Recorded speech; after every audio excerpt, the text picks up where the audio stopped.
For most activewear brands, sampling feels like a moment where it all comes together, where all of their hard work, all of their effort now culminates in bringing their vision to a reality. They are going to have their product in their hands physically. But you should immediately stop if you spot any one of these common 5 red flags that I'm going to be outlining in today's episode. These are the number one way to kill your brand, to lose all momentum, and to spend hundreds, if not thousands of dollars unnecessarily in sampling. So before you even consider moving into the sampling stage, you need to make sure that your business structure faces none of these red flags. And before we get into it, my name is Shadi Adada. I am the co-founder and the CEO of FittDesign, the world's first sportswear fashion design agency. And over the last 10 years, we've helped literally thousands of brands go from an idea to a physical product in under 30 days. So today I'm going to be sharing with you my top 5 red flags that if you notice them, you stop immediately. Without further ado, let's get right into it. Red flag number 1 is that you have a vision for the product, but not a technical product. And the clear and direct way is to say that you don't have a proper factory ready tech pack. And if you've watched this channel before, you have heard me mention this a ton of times. So why is this? Most people enter into the manufacturing and the sampling process with an idea of what they want to make. And for them, that idea is crystal clear because it's lived in their head rent-free for the last year, 2 years, 5 years, whatever period of time that might have been. The issue here is if you're entering sampling in with a dream, an idea, reference images, mood boards, rough sketches, AI sketches, the unfortunate reality there is that your factory is not living in your head. Your factory needs a proper blueprint in order to execute your vision directly. And the quality of your outputs are directly correlated to the quality of your inputs. And if you give them loose information that is subjective by nature, reference images that they can perceive in a specific way, then you're going to get loose outcomes there. So in order to proceed into sampling, a vision, a mood board, rough ideas, sketches, AI concepts with 6 fingers on the model, none of those are going to get you the perfect sample. And you're going to end up in endless cycles of samples, not understanding that the foundation on which you have built your brand on and your product development idea is completely off. So what you need is a proper tech pack that's going to have 3D mockups of your product in all angles. And if you have multiple colorways, you have the full mockup set for each colorway. You're going to have full fabric specifications. You're going to use Pantone or color codes in order to get the colors perfectly. You're going to have a sizing chart with all of the key points and measurements for your garment for the sizing range that you've specified with the grade rules. You're going to have a 1 base size technical sheet that has all of the measurements of your garment laid out flat. That way, when you go to create the fit, it's perfect. You're going to have a basic specs page that has all of the fabric details, all of the print details, all of the fit details, all of the design references, all of the stitching details. Every single stitch needs to be called out. You're going to have the color table that shows the color combinations. You're going to have the packaging and labels pages that has the care label, the printed neck tag. You're going to have all the trims and accessories and references specified in the tech pack with proper drawings. That is how you guarantee that when you move into sampling, every single element and aspect of your product has been shown. Red flag number 2 pertains more to your supplier than it does to you. And this is basically where your supplier is way too confident figuring it out as they go along in the sample. So this can be something like you send them a design idea and then they sort of just go into it without asking proper questions, without understanding what it is you're looking for, especially if you haven't provided them with proper documentation information.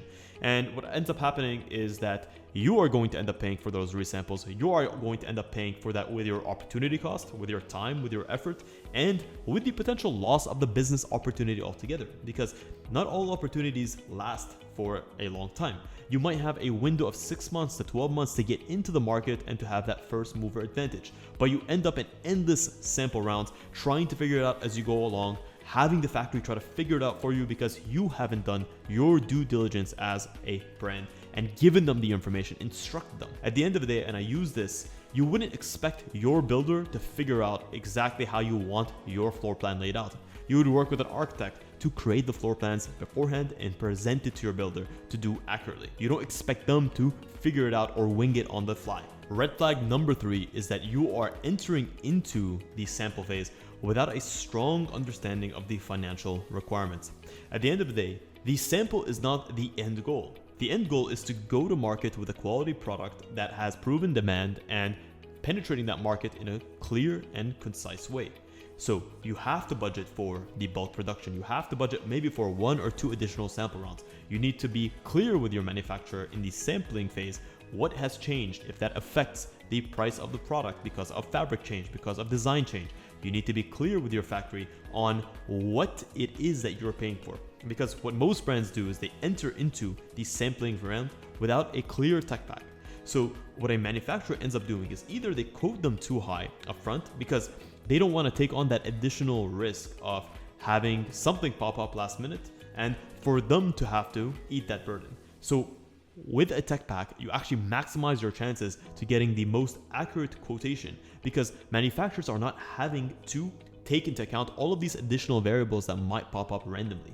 That's number one. Number two, when you don't have a clear tech pack, issues arise in the sampling, which could end up changing the scope of work as you move along, which ends up changing the price per unit or the total investment required, which means that you find yourself with not enough capital to continue. And because you haven't figured out your capital requirements beforehand, you end up with a project you simply cannot afford to continue, and all of that money invested upfront with nothing to show for it. So having the financial resources to account for maybe 1 or 2 additional sample rounds, maybe a small adjustment in the price of the product. Maybe you end up with a little bit more of a delay on the process because of a poor quality tech pack or no tech pack at all, which ends up forcing you to need to ship the product by air express, which ends up costing more. So if you don't account for these beforehand by doing a proper analysis of the costs and the investments required, you'll find yourself in a difficult position. So do not enter sampling without understanding a clear process of what the path looks like. And believe me when I say a proper tech pack is what's going to give you that clarity, which is exactly why if you are interested in how you can turn your idea into a reality in under 30 days with a clear and proven process that takes you from this idea to a physical product, you can check the link in the description. You can book a call with us one-on-one where you can go through your ideas and to see if we would be a good fit to help you, and we'd be more than happy to do that. Red flag number 4 is that you're sampling too many products in one go, of which most products you're not 100% confident with that you want to move into production. The challenge with this is if you are just sampling products for the sake of sampling products, number one is that manufacturers don't like this. It is a burden on them to sample your product for them. And even with the sampling costs that they will quote you, it is still a net loss for them in terms of all of the development that goes into creating the sample, even with a quality tech pack included. They still need to do the sewing patterns. They still need to source the fabric. They still need to source the molds, the trims, all those elements that go into making this one-off product. So if you have too many samples, you risk over leveraging your supplier for no reason, which could end up souring your relationship. 2, if you have too many samples at the same time, you might end up with too many additional costs in terms of resampling if you don't intend to proceed with them altogether. 3, if you need to go and adjust the designs because of all the feedback you're getting on sample round 1, then you might end up with an overwhelming amount of work that you need to do in order to move to round 2. Especially if you're a beginner, my recommendation is, if your collection is large, then sure, consider if you have a great relationship with your supplier, you can consider sampling all the products in one go, especially if you have a quality team behind you to assist you with updating your tech packs if necessary after sample round 1. It happens. Second, if this is your first go, pick 2 or 3 hero products that you will have full confidence in to test out the process with your manufacturer to make sure that you have full clarity and an overview over how the process works. That way you can dial the fit, you can validate the construction, and ultimately you can set a standard for how that process works. That way when you enter into that relationship the second time, you understand how the payment schedule works, how long it takes them, whether or not they deliver on their promises, and you're not caught in a financially difficult position. And finally, red flag number 5 is that the sample isn't the final goal. If you're treating the sample as the final goal, then you're missing the point altogether.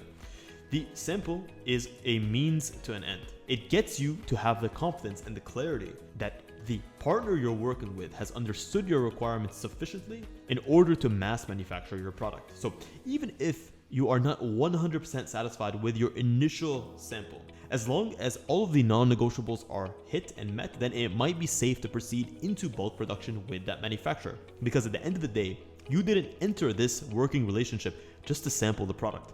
You entered it in order to create a great quality product line that you can sell through your brand in order to impact the market and to bring revenue to your business. So your sample should reveal ultimately whether your assumptions about the product were correct or they're incorrect, whether it comes to the design, the fabric, the fit, all of the references that you might have put into the tech pack. Even with a great quality tech pack, a great quality tech pack is going to make sure that your assumptions are delivered correctly. But maybe your assumptions that formulated that tech pack were incorrect to begin with. That's what a proper sample and tech packing round will reveal. 2, it's going to show you where there's issues with fits. Again, if you had some idea about how a garment should fit, but in real life, when you put that garment on, this ends up being the opposite. And then lastly, it'll show you how that specific fabric composition that you picked will behave over time through the different activities and the processes that you'll put it through.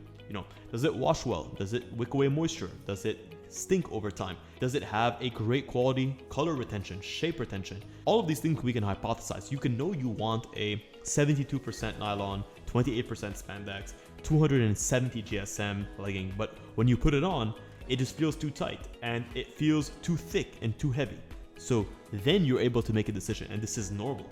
It's not that you stop at that sampling round, it's that you now validate whether or not your original assumption about that fabric was correct, and then you iterate from there. And the last bonus red flag is that you ultimately don't have a single clue or an idea in terms of what comes after the sample. So you need to understand first your full timeline. Once you approve a sample, what are the next steps? Do you place an order? Once you place an order, how long does it take them to create another pre-production sample? Once you create the pre-production sample, how long is the bulk production? What shipping options do you have available? Are they going to give you a shipment sample to verify the quality of the bulk production? Is there some form of way to understand the entire timeline? That way you don't end up spending too much time in the sampling process, finding yourself that you're wanting to target a September launch, but you have too little time in order to do that, and your entire launch window comes and goes, and you're out of luck, and you've designed products specifically for that season. You need to understand your bulk pricing targets. If you haven't decided or discussed bulk production before the sampling process to get an accurate estimate, because any factory that is worth its salt is going to be able to provide you with an accurate quotation on the product with a quality tech pack. It is very rare in my experience over the last 10 years that a factory will not give you an accurate and a precise price quotation once you've given them a tech pack. It's a red flag when a factory tells you we need to sample the product first in order to find your price quotation. Sure, it can happen in very fringe formats, and in my experience over the last 10 years, in 1,000 orders that might have happened once or twice. So make sure that you have the clarity over the bulk pricing at the end. And at the end of the day, sampling can either save you thousands or it can literally cost you the opportunity of a lifetime. If you get stuck in endless sample rounds and you get stuck with the idea that the sample needs to be absolutely perfect in order to proceed to production, and you are blaming the manufacturer because of the lack of ability from your side to give them a quality tech pack that identifies what you need, then you're going to end up with not a brand, but a bunch of samples that are sitting in your closet that are never going to see the light of day. So I say this from the very bottom of my heart, guys. Thank you so much for tuning in to this episode of FittDesign TV. Until next week's episode, stay awesome.